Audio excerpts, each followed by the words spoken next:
Let's do some drywall.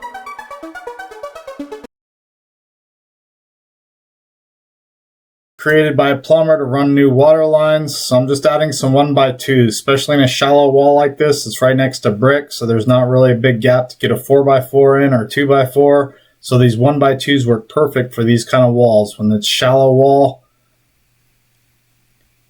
I usually use the 1x2s because they're cheap and easy to work with, so I can have them in the field and I can cut them real easy. If I don't have a saw, I can use a hand saw.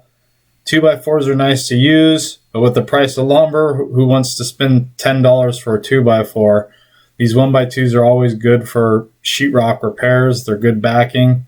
I want to always get at least 2 screws in my backing. This one I only need 1 on the bottom because there's a stud on top already, so I'm just getting 1 extra. I really didn't need this one, I just put it in there extra.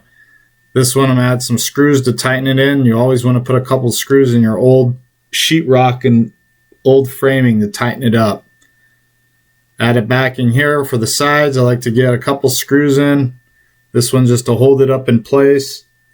And I like to add at least 2 screws, 2 to 3 screws per stud. Right here I'm marking my stud with a screw. Always want to add screws in your old studs. Tighten it up. Add another backing here, 1x2. Another 1x2. You always want to put 1x2s or 2x2s on each side of the patch. You necessarily don't need all 4 corners tightened, at least each side.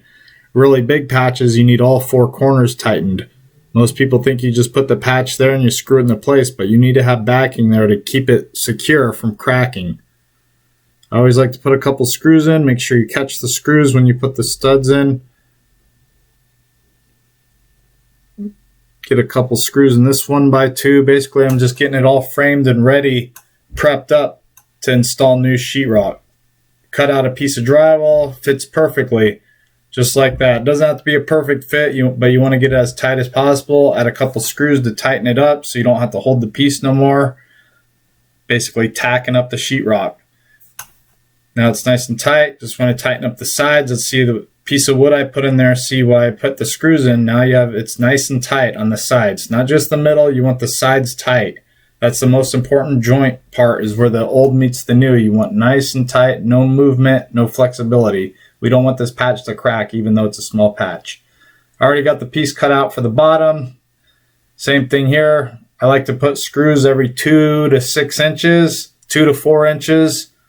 A lot of guys put a screw every inch or so. That's way too many screws. Every 2 to 4 inches, 6 inches is good enough. Make sure you catch all your screws. Sometimes putting a lot of screws in, you'll miss the studs. So you just back out the screw and reset it. No big deal. I like to try to keep the screws symmetrical on each side. So I just, every 2 or 4 inches, it's pretty easy. It's the same thing as sheetrock layout. When you lay out sheets, you want to keep everything symmetrical, your screw layout. Always scrape your patches before you fiberglass to get all the rough edges out. This one has the angle is pretty bad. I'm going to redo his angle also while I'm doing this patch. So I use fiberglass tape. I always use fiberglass mesh tape on patch repairs when I'm working with quick set muds. You can use paper tape, but fiberglass is always prepared. I'm pre-filling now with a 5-minute mud. I hand mixed the pan of 5-minute mud, so I'm just filling in the gaps of the patches, basically pressing down hard to get the 5-minute mud inside the gap of the fiberglass. That way I know it's nice and secure. Basically, it's like a pre-fill. Now I'm taking my extra mud and I'm putting a nice heavy first coat of mud on this. It doesn't have to be pretty. It is a first coat mud. Then I'm going to take some mud and I'm going to fill in the edge of the 90-degree angle. This is just a square angle. I don't need a ton of mud. I just need enough to fill in this gap from where I razor bladed out the caulking because he had a cracked angle. I'm not putting the mud on terribly heavy. I'm not trying to coat a big hump of mud on his wall. I'm just filling in the angle, just filling it in.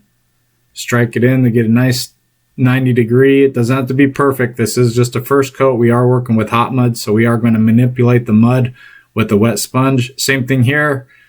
Pushing down hard, pushing some mud inside that gap, where the fiberglass gap meets the new meets the old. You want to get some mud pushed down and get inside that pre-fill gap.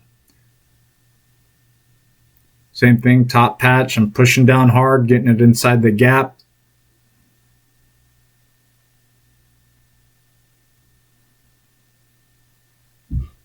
Now I'll work on my angles with my extra mud. With this 5-minute mud, you have to work pretty fast. You don't have to hurt yourself working fast, but you just want to kind of pace it up a quick bit because you don't want it setting up on you. You want to work with the mud, get it all used up, and get your pans and knives cleaned up before the mud sets up. If it starts setting up, getting hard, it's time to either dump the mud or hurry up and put it on. I'll just take my leftover mud here. I already mixed it, so I'm going to make sure everything's nice and coated. I'm already on the ladder. I don't want to get it back off the ladder and get back on, so you want to try to do everything you can while you're standing on a little ladder. Filling the edge here, taking it out, taking it out. The mud dried. It's about 3 to 5 minutes. I cleaned out my pan real quick with a hose and water. Now I'm taking a wet sponge and slicking the edges. I'm just pushing down with a damp sponge, working, getting everything nice and damp. You don't need to soak in wet, but this just helps slick it out. Now I take my 6 with that dampness on the mud I just put on with the sponge. It helps slick it out. Look at this. I'm just slicking out, slicking out, slicking out, slicking out.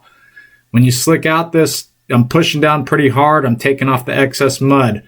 If you slick out really good with this 5-minute mud, it almost turns it into a second coat mud. So this first coat now is almost like a second coat mud. I'm pushing down in the angle. I'm taking off the extra materials and I'm filling in the thing. Filling in the 90-degree angle, getting rid of that edge where the old wall meets the new edge of the new mud is the edge you want to get rid of. You want to get rid of that sharp edge. It's like wet sanding technique what we're doing here, but we're working with water and a 6-inch knife and a sponge. So just slicking it out, slicking it out, slicking it out. See how I'm taking off the extra mud? Taking off all the extra mud and just putting the materials where it's needed and taking off the rest. Got some mud here extra, just dump it. This job I'm coming back to on another day, so I'm just second coating it with a regular joint compound. This is just a regular thin joint compound. It's not really heavy, it's just what I had on hand, so I wasn't able to do a second coat with hot mud on this job.